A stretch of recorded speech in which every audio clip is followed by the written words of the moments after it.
بسم الله الرحمن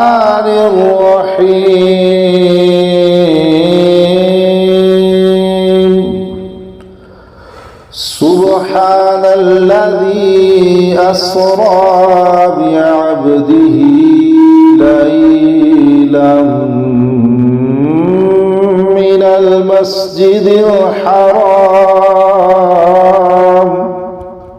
المسجد الحرام إلى المسجد الأقصى الذي باركنا حوله لنريه من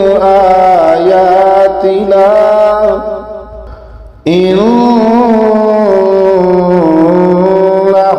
هو السميع البصير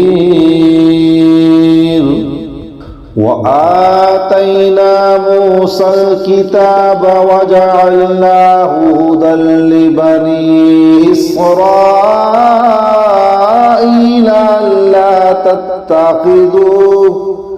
ألا تتخذوا من دوني وكيلا